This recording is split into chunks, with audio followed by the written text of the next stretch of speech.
यशवंतराव चव्हाण यांच्या जयंतीनिमित्त MGM महाविद्यालयात शिर्मी आणि ढाण्या हे दोन लघुपट दाखवण्यात आले।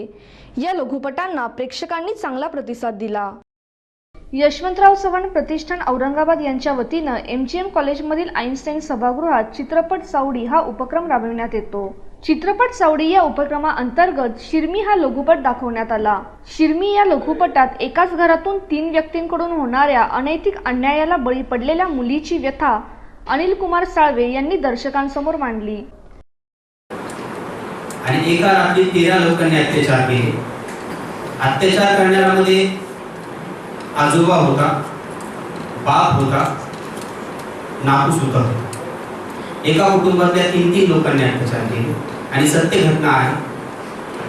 तुम्ही पेपरमध्ये वाचले असेल, छोट्या छोट्या बातम्या आल्या होत्या आणि मीडिया आपल्याकडे आपण म्हणतो की आपल्या घरामध्ये 200 चॅनल चालतात, परंतु मीडियाने म्हणावं तसं या घटनेकडे पाहिलं नाही। गांभीर्याने दखल घेतली नाही आणि छोट्या छोट्या बातम्या जेव्हा प्रसारित झाल्या आणि मी जेव्हा पाहिलं तर मला असं वाटलं की आपण यावर काहीतरी केलं पाहिजे त्या मुलीला न्याय मिळण्यासाठी। मला माहीत होतं की फार मोठ्या प्रमाणात मी न्याय देऊ शकणार नाही, मोठा चित्रपट करावा तर आपल्याकडे तितकं बजेट नाही, मग छोटा चित्रपटच करावा असं का वाटलं, कारण याच्यासाठी आंतरराष्ट्रीय दालनं खुली असतात लघु चित्रपट महोत्सवासाठी।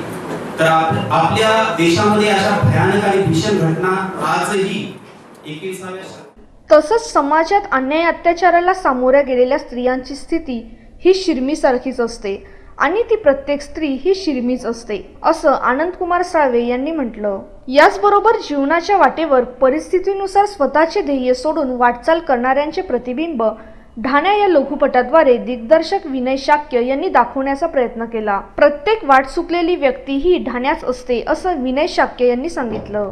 आम्ही जलयुक्त शिवार अभियानासाठी वेगवेगळ्या गावांमध्ये जात असताना तिथे जे काही गावखेड्यातले मुलं आहेत ते पाहिले आणि असा विचार आला की या मुलांमध्ये जर कलागुण असेल, फॉर एक्झाम्पल यांच्यामध्ये खूप चांगला अभिनेता लागलेला असेल ते यांच्यासाठी काय शाळेमध्ये थोडंसं सर मोठे शाळेमध्ये कला प्रशिक्षक आहे, ड्रामा शाळेमध्ये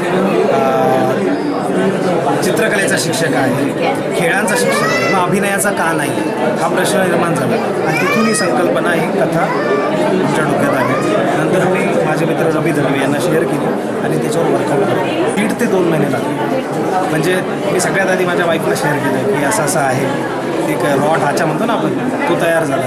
त्यानंतर माझे मित्र रवी, शिलवाल, सगळे जे काही टीम आहे त्या टीमला एकत्र घेऊन त्यांना सांगितलं की असं आहे। मग त्यांनी इनपुट्स दिले, विशेषतः रवी, की आपण हे करू ते करू, हे नको करायला ते नको करायला, आणि त्या पद्धतीने ते डेव्हलप होतं। एक मुलगा आहे, आम्हाला वेळेवर एक कलाकार अवेलेबल न झाल्यामुळे खूप महत्त्वाचा सिक्वेन्स होता, फ्लॅशबॅक सिक्वेन्स, त्याच्यासाठी गावातला एक मुलगा आम्ही निवडला आणि त्याने 1 टेक शॉट। त्याला आम्ही म्हणजे प्रशिक्षण देऊ शकत नाही कारण तो गावात आहे, पण त्याच्या आईवडिलांना आम्ही कमिट केलं की तुम्ही औरंगाबादला एव्हरी संडे त्याला आमची जी ॲक्टिंग अकॅडमी आहे त्याला मोफत प्रशिक्षण रिलेटेड टू दॅट टेप। खूप विशेष असं नाही, पण मी ते जे मुलं होते त्यांना सांगितलं की तुम्ही प्रतीकला भेटा। प्रतीक म्हणजे आपला ढाणे, प्रतीकला म्हणतो प्रतीक काही कर, यांना जरा घे। प्रतीकने काय गोळी दिली मला माहीत नाही आणि ऑन लोकेशन आमचे रवी सर यांचे खासियत हे ॲक्शन बोलतात, तो टेक फायनल नसतो। हे जेव्हा ॲक्शन बोलत नाही आणि जेव्हा म्हणतात की रिहर्सल, तो टेक त्याचा फायनल असतो। तसंच त्याच्यासाठी पण केला आणि तो बेस्ट टेक त्याचा मिळाला। माझी इच्छा आहे की ढाण्या महाराष्ट्रामध्ये, भारतामध्ये, जगभरात पोहोचावा, ठाण्याचा विषय पोहोचावा आणि ज्या उद्देशाने आम्ही तो बनवला की प्रत्येक शाळेत ड्रामा टीचर असावा, तो उद्देश जर काही % सफल झाला आणि त्यावर ॲक्शन घेतली लोकांनी, गव्हर्नमेंटने थोडा पुढाकार घेतला, तर आम्ही विचार करू की ठाण्या आपला जो बनवण्याचा उद्देश होता तो सफल। AIN news channel, thank you so much, तुम्ही आमचा इंटरव्ह्यू घेतायत, इट्स आवर प्लेजर। मी एवढंच सांगेन की तुमच्या मुलांना जे काही करायचं आहे आयुष्यात ते करू दे।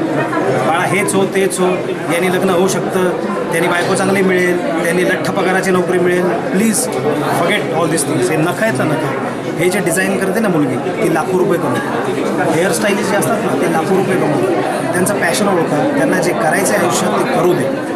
Let them free, let them fly, that's it. त्यांनी त्यांचं ड्रीम ते फॉलो करू दे, त्यांना थांबवू नका। तुमचे स्वप्न त्यांच्यावर लादू नका. हाच एक आमचा प्रामाणिक प्रयत्न आहे ठाण्याच्या मार्फत पण, आणि सगळ्यांना मार्गदर्शन करावं. एवढा मोठा मी अजून झालेलो नाही, पण मला वाटतं की करू द्यावं. तुमच्या मुलांना, परिवाराला जे काही करायचं ते करू द्या, त्यांना सपोर्ट करा आणि त्यांच्या पाठीशी उभे राहा.